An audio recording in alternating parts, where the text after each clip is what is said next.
We're on the afternoon break in the questioning of Richard Walton at the undercover policing inquiry. He has been taken in detail through the meeting that he had with HN81, cover name Dave Hagan, in the garden of the home of Bob Lambert. He has taken a great level of issue with the file note that Bob Lambert wrote afterwards. He is contradicting directly the information that he gave to the Ellison Review, which he contradicted in his second interview with the Ellison Review, which was investigated by the IPCC. I'm joined by Dave Smith. What have you made of what you've heard from Richard Walton? Hello, Tom. I'm desperately trying to remember your name. It's been so long since. It's been a while. It's been a long time. I forgot who you were. Outrageous. Yeah. I mean, the thing that struck me was quite how forensic. Yes. The questioning was. Tim Salisbury. Yeah. I mean, going through it literally sort of step by step by step. I mean, almost line by line. I mean, almost like two stops per line, it felt like. Yeah. With not only like the actual setup of the meeting, who arranged the meeting, when was the meeting arranged, and then what happened at the meeting, what was discussed at the meeting, and oh look, there's this written report after the meeting about what you said, and literally going through every single little bit of it, line by line. I mean, the obvious, point to make, as you've said already, is that this is a special branch officer who is specifically part of the Stephen Lawrence task force set up by the Metropolitan Police with the sole intention of writing the submission to the Macpherson inquiry on behalf of the Met Police. And this meeting is set up by Bob Lambert in his own house, his own home. I don't know if it's in his back garden or in his house, at which he meets the undercover police officer who's, HN 81, who's actually spying on the Stephen Lawrence family and various campaigns around the Stephen Lawrence family. I mean, one of the line that sticks in my, I mean, lots of lines that stuck in my mind from that, but I wrote it down. That the question was, do you think any intelligence about anti-racism campaigns was sort of relevant? And, don't you find there's any contradiction that you're spying on anti-racism campaigns? And his actual answer was, it was all about an anti-racist police service we were trying to create. And I thought, yeah.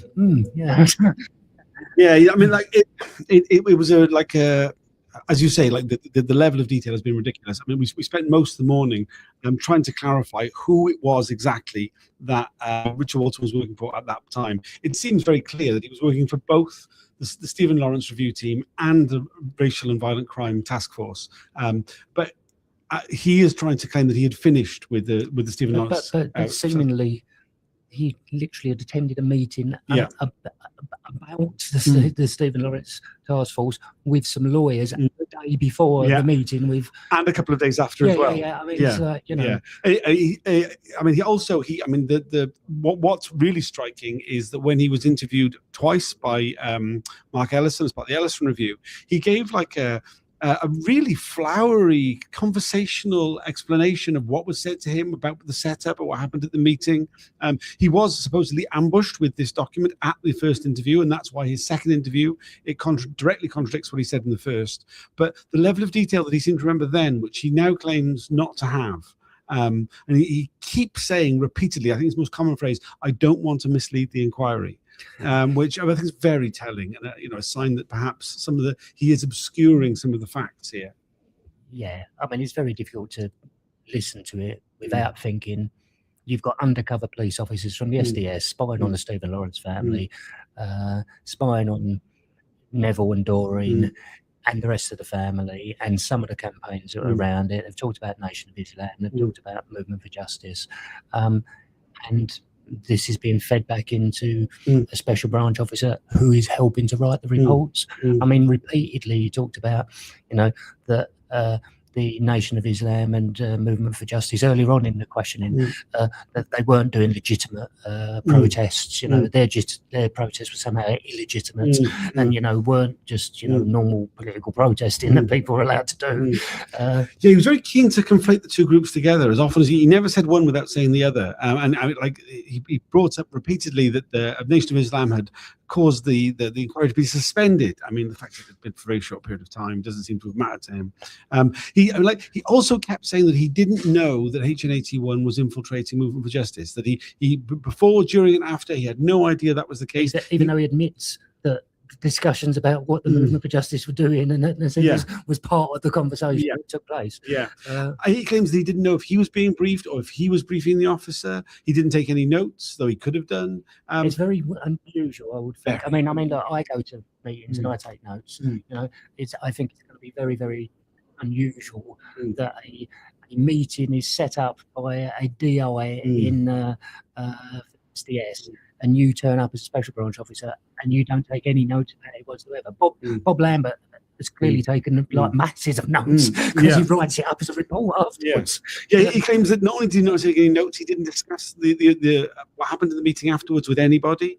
The levels of denial are so great. He claims not to remember things that he previously remembered. He claims not to have known things that which he's shown that he's known it elsewhere.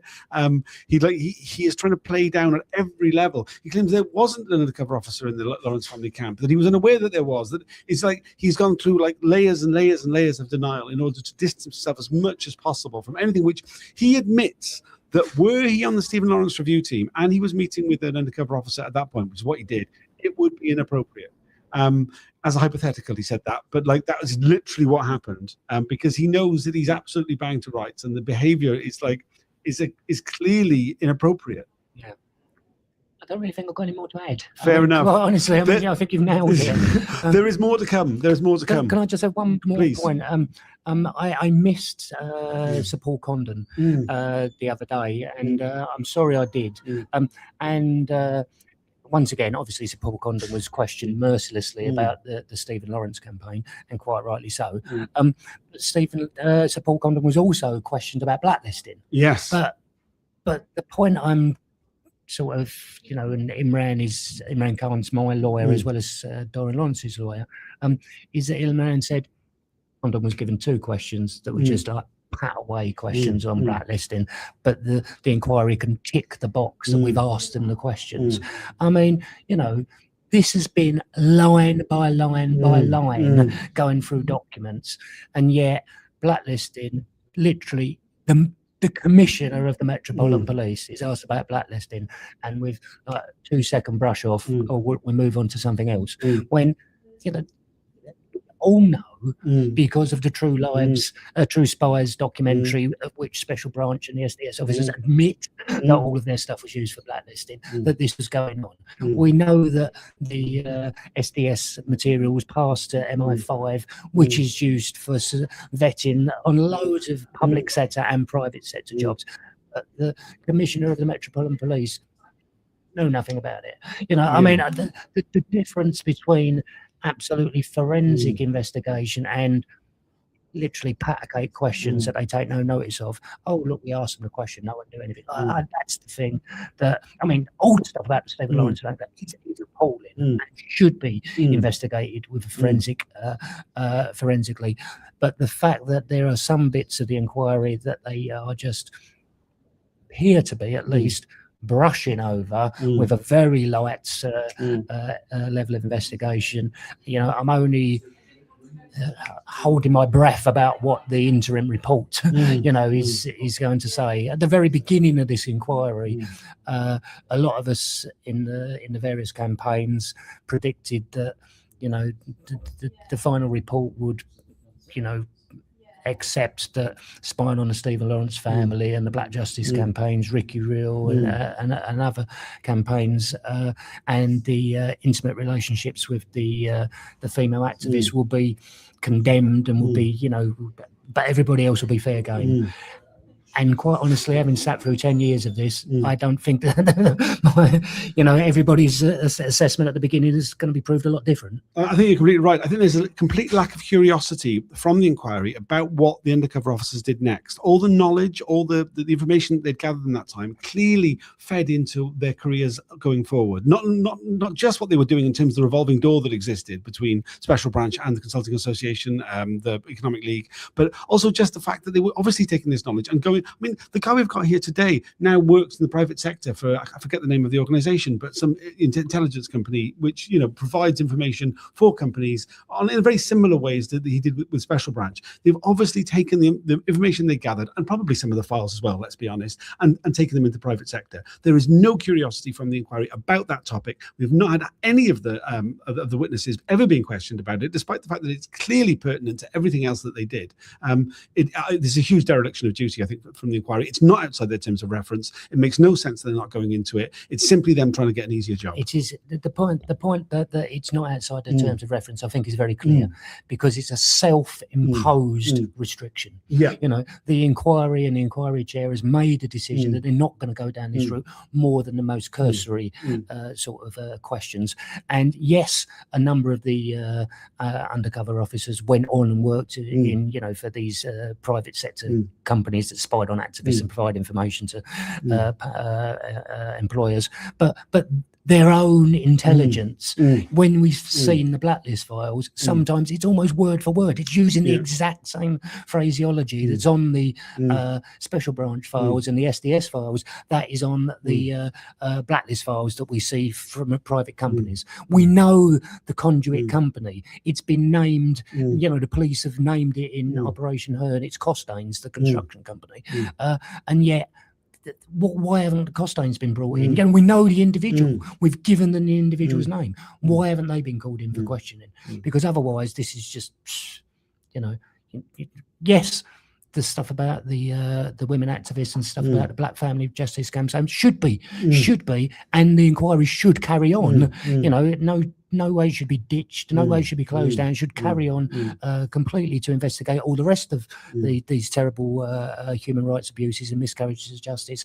But they also need to look into what the intelligence was used for, because it wasn't just gathered and kept on a file somewhere. It was used, it was shared by multiple third parties, and that bit is not really the lack of forensic, you know, as you said, the lack of any curiosity at all, you know. Yeah, incredibly frustrating. I think hearings have started up again. We should go back in. Thanks for joining us. Anything else you'd like to add? See you later, people. Cheers. Thanks for joining us. Thanks for liking.